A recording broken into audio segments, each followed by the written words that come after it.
اعوذ باللہ من الشیطان الرجیم بسم اللہ الرحمن الرحیم نحمدہ ونصلی علی رسولہ الکریم اما بعد صلی اللہ تعالیٰ علیہ وسلم۔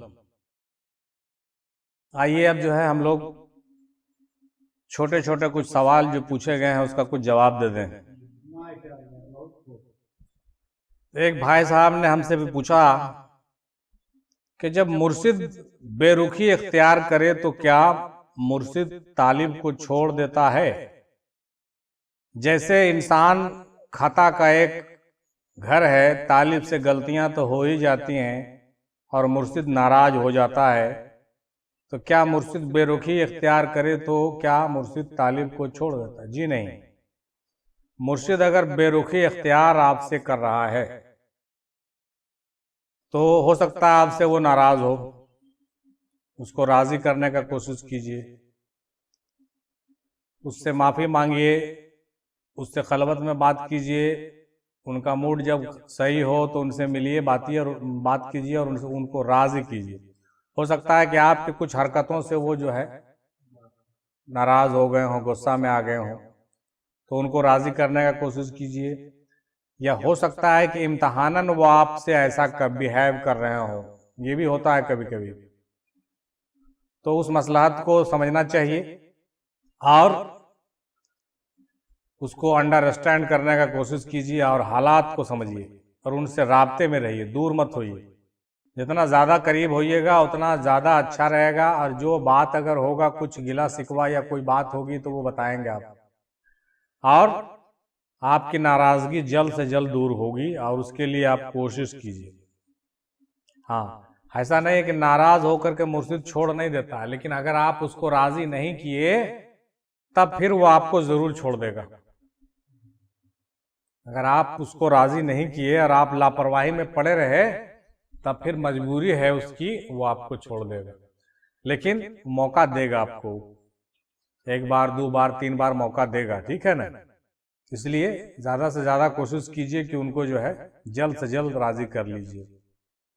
اس کے بعد I mean in Islam، دوسرا آدمی پوچھتے ہیں کوئی کہ I mean in Islam Sufis explain the concept of Wahdatul Wujud in Hinduism. There is a philosophy called Advaita Vedanta. So میرا سوال یہ ہے کہ یہ دونوں سیم ہیں یا الگ الگ کنسپٹ ہیں؟ پچھلے 5 سال سے میں وحدت الوجود کے بارے میں اسٹڈی کر رہا ہوں، بٹ کیا ہے کہ I am a Muslim follower of Islam، الحمدللہ، پلیز ایکسپلین کیجئے۔ دیکھیے بھائی، وحدت الوجود اور وحدت الشہود پر ہم لوگوں نے پہلے بہت کچھ بیان کیا ہے، میرے چینل پر بھی اویلیبل ہے، آپ کو غور کرنا چاہیے۔ اب رہ گئی بات کہ آپ جو کہہ رہے ہیں کہ دونوں سیم ہیں، جی نہیں، دونوں سیم تو ہے، کچھ باتوں کا جو ہے سملرٹی ہے، کچھ بات جو اسلامک وحدت الوجود میں ہے وہ دوسرے تصوف میں بھی وحدت الوجود میں موجود ہے، لیکن کچھ باتیں جو ہے ایڈوانس ہیں اسلامک وحدت الوجود میں، وہ آپ کو ادھر ہی زیادہ سمجھنے کو ملے گا، ادھر زیادہ دور تک نہیں سمجھ پائیں گے، ہم تو صرف یہی کہیں گے یہاں پر۔ باقی چیزیں جو ہے آپ خود اس کو اسٹڈی کیجئے گا تو سمجھ میں آئے گا۔ اب جیسے مان کے چلیے کہ 7 لطائف اور 7 چکرہ جو ہے وہ ہندوازم وحدت الوجود اور صوفیزم میں بھی ہے، اسلامک وحدت الوجود میں بھی ہے، صوفیزم میں ہے، لیکن اس کا جو پارٹیکولرلی کچھ ٹیکنیکل ایشو ہے وہ کہیں پر آگے جا کے ڈیفر کرتا ہے، سمجھ گئے بات؟ کہنے کا مطلب کہ زیادہ تر چیزیں میچ کرتی ہے، لیکن کچھ باتیں ایسی بھی ہیں جو باریک ہیں اور وہ آگے جا کر کے کیا ہوتی ہے، ڈیفرنٹ ہوتی ہیں۔ اس لیے اگر آپ کو اس لائن سے آگے بڑھنا ہے تو میرا مشورہ ہے کہ آپ اسلامک تصوف سے آئیے، تو زیادہ سہولت کے ساتھ آپ جو ہے سارے کنسپٹ کو کلیئر کر پائیے گا اور وحدت الوجود کو کمپلیٹ کر پائیے گا۔ اور جہاں تک وحدت الوجود اور وحدت الشہود کی بات ہے، جس کو ضرور سمجھیے، دونوں میں فرق سمجھیے، ٹھیک ہے نا؟ وحدت الوجود کا جو تعلق ہے ہمارے وجود سے ہے، اور وحدت الشہود کا تعلق عالم غیب سے ہے، یہ بات ضرور ذہن میں رکھ لیجئے۔ اور جو کچھ وجود میں ہے وہ سارا کا سارا شہود میں ہے، اور جتنی چیزیں شہود میں ہیں اس کا سارا جو نچوڑ ہے وہ وجود میں بھی ہے۔ اگلا آدمی سوال کر رہے ہیں کہ جی السلام علیکم۔ وعلیکم السلام بھائی، میرا ایک سوال ہے، محمد صلی اللہ تعالیٰ علیہ وسلم سے میں دعا مانگ سکتا ہوں؟ ارے بھائی کیا بات کرتے ہیں، دعا تو جو ہے آپ اللہ تعالیٰ سے ہی مانگیے، محمد صلی اللہ تعالیٰ علیہ وسلم کو وسیلہ بنا لیجئے بھائی، میرا یہ مشورہ ہے شریعتاً طریقتاً، ٹھیک ہے؟ آپ ڈائریکٹ محمد صلی اللہ تعالیٰ علیہ وسلم سے دعا کیوں مانگنا چاہتے ہیں؟ پورا تو کرنے والا اللہ تعالیٰ ہی ہے، وسیلہ رسول اللہ کا لے لیجئے، شریعتاً یہی بات زیادہ اچھا، لیکن طریقت کے اعتبار سے اور معرفت و حقیقت کے اعتبار سے اگر آپ محمد صلی اللہ تعالیٰ علیہ وسلم سے تو کیا اپنے پیر سے بھی دعا مانگیں تو وہ اللہ سے ہی دعا مانگنا ہوگا، لیکن یہ بات طریقت اور معرفت حقیقت کی ہے، شریعت پر اس میں آپ کو جو ہے کلیم ہو جائے گا اور آپ پر فتویٰ لگ جائے گی، لہٰذا میرا مشورہ یہ ہے مرکز افضلیہ کے جانب سے کہ آپ شریعت کا لحاظ رکھیے اور دعا اللہ سے ہی مانگیے، وسیلہ رسول اللہ کا کیجئے اور اپنے بزرگوں کا وسیلہ ضرور لیجئے۔ ایک خیال جو سوال بن گیا ہے مہربانی کر کے بتائیں، میری مدد کریں، کیا بھائی کیا سوال بن گیا ہے؟ لوگ ہمیشہ جمعرات کے دن مزارات پر کیوں جاتے ہیں اور مزارات پر پھول چادر خوشبو اگربتیاں رسم کیوں کرتے ہیں؟ جواب جو ہے دیجئے علمی۔ ارے بھائی یہ تو کئی بار ہم لوگ بیان کر چکے ہیں کہ مزارات پر جو جانے کی جہاں تک بات ہے، یہ پھول چادر اور خوشبو اور اگربتیاں جو ہے یہ تو بزرگوں سے ثابت ہے، تمام اولیاء اللہ کے مزارات پہ یہ ہوتا ہے، اور جمعرات کو ہونے کا جو خاص وجہ وہ یہ ہے جس کے بارے میں ہم نے کئی بار احادیث بھی بیان کیا کہ رسول پاک کی ایسی حدیثیں موجود ہیں کہ جمعرات کو جو ہے کچھ خاص مخصوص فرشتے ہوتے ہیں جو درود السلام کا نذرانہ خاص طور سے بارگاہ رسالت میں پیش کرتے ہیں، تو یہ بہت بڑھیا جواز ہے آپ کے لیے کہ ہم جمعرات، جیسے آج کا دن مبارک ہے کہ جمعرات ہی کو ہم لوگ آج بیٹھے ہیں، آج کا 6 تاریخ ہے نا، تو یہ رات کا ہم لوگ جتنے اصال و ثواب کر رہے ہیں نا، تو اس کا جو ہے مخصوص فرشتے اس کے لیے متعین ہے۔ آج کے رات جو ہے جو بھی درود و سلام پیش کیا جائے گا اس کے لیے مخصوص فرشتے ہیں جو تشت میں، سونے اور چاندی کے تشت میں رسول پاک کے سامنے پیش کرتے ہیں آج کے درود و سلام۔ تو یہ وجہ جو ہے بزرگان دین کے مزارات پر کے لیے جو آیا یا بزرگوں نے جو اس بات کی اہمیت دی، اس کے پیچھے بھی لاجک یہی ہے کہ بھائی ہم اپنے بزرگوں کی ان باتوں کو دھیان میں رکھیں اور جمعرات کو مزار پہ جائیں یا جمعرات کو چادر پوسی گل پوسی کریں تو اس میں زیادہ برکت ہوگی، زیادہ فیض ملے گا، کیونکہ اس کے لیے مخصوص فرشتے مقرر ہوتے ہیں۔ تو یہ چیز جو ہے اس کو سمجھ لیجئے۔ اس لیے اچھا ایک بات اور آپ لوگ بھی جانتے ہوں گے اور بزرگان دین بھی اس بات کو بولتے ہیں، بیان کرتے ہیں کہ ہفتہ میں ایک دن جو ہے بزرگان دین کی میٹنگ بھی ہوتی ہے، ایسا بزرگوں نے بھی لکھا ہے، کہیں کہیں کتابوں میں بھی آیا ہے کہ ہفتہ میں ایک دن جو ہے اللہ والوں کی باطنی ایک جو ہے میٹنگ ہوتی ہے، چونکہ جو ڈیوٹی والے اولیاء اللہ ہوتے ہیں تو وہ تو اپنا نظام باطنی چلاتے ہیں نا، جو کتب ابدال غوث قلندر ہے نا وہ تو باطنی نظام چلاتے ہیں، تو وہ اپنے نظام کو صحیح کرنے کے لیے ایک نہ ایک دن تو کبھی نہ کبھی تو کمیونیکیٹ ہوتے ہوں گے کسی دن، تو بزرگوں نے لکھا ہے کہ وہ جمعرات کا دن مقرر ہوتا ہے ان لوگوں کا۔ بہرحال یہ ایک پوائنٹ ہو گیا، دوسرا پوائنٹ بھی ہم نے بتا دیا حدیث کی روشنی سے، تو اس لحاظ سے جمعرات کو زیادہ فضیلت حاصل ہے بھائی، اسی لیے کوشش کیجئے، اور ہم تو خاص طور سے اپنے پیر بھائیوں کو بھی کہتے ہیں اور اپنے فالوور لوگوں کو بھی کہتے ہیں کہ آپ چاہے جس بزرگ کو بھی مانتے ہو، جس اللہ والے کو مانتے ہو، آپ جو بھی وظائف کرتے ہو سب کیجئے، لیکن جمعرات کا دن اپنے لیے مخصوص کر لیجئے۔ جمعرات کو آپ اپنے گھر میں اگربتی خوشبو جو ہو سکے آپ سے وہ کیجئے، اور خصوصی درود و سلام اور نظر و نیاز کا اہتمام کیجئے، ہفتہ میں کم سے کم ایک دن ضرور کیجئے۔ ویسے تو ہمارے ہاں قادری گھرانے میں روزانہ کا اہتمام ہوتا ہے، ہمارے یہاں روز لوگ کرتے ہیں، لیکن روز کرنے میں کیا ہے کہ روز کریں گے تو شارٹ کٹ کریں گے، اتنا اچھا سے تو نہیں ہوگا، اہتمام سے تو نہیں ہوگا، لیکن ہفتہ میں ایک دن اگر آپ کیجئے گا تو اہتمام سے ہوگا۔ تو یہ جو ہے ہم اپنے تمام بھائیوں کو یہ کہنا چاہیں گے کہ جمعرات، جی جی جی بالکل بالکل بالکل بالکل بالکل بے شک بے شک مخصوص کیا ہے، بالکل یہ چیز ہے روایت کے مطابق چلا رہا ہے، اکثر جمعرات کو حاضر ہوتے ہیں اور اس سے زیادہ فیض حاصل ہوتا ہے، یقیناً یہی بات ہے جس کے بارے میں ہم بھی کہہ بھی رہے تھے، تو یہ ضرور دھیان میں رکھنا چاہیے۔ بھائی صاحب اگلا ہے سوال کرتے ہیں، السلام علیکم۔ وعلیکم السلام۔ گزشتہ 3 سال سے آپ کے چینل سے منسلک ہوں، بطفیل پیر و مرشد، ایک سوال کا جواب درکار ہے۔ میرے پیر و مرشد کا وصال ہوئے 3 سال ہو گئے ہیں، ہونے کو ہیں، ہمیشہ وار محفل میلاد آستانہ عالیہ میں زیر سرپرستی صاحبزاد سجادہ نشین شرکت کے دوران میرا طریقہ کار مرشد کے تصور میں آنکھیں بند کر کے بیٹھے رہنا ہوتا ہے جناب، جس سے میں بے پناہ اشکوں میں ڈوب جاتا ہوں۔ اچھا جی،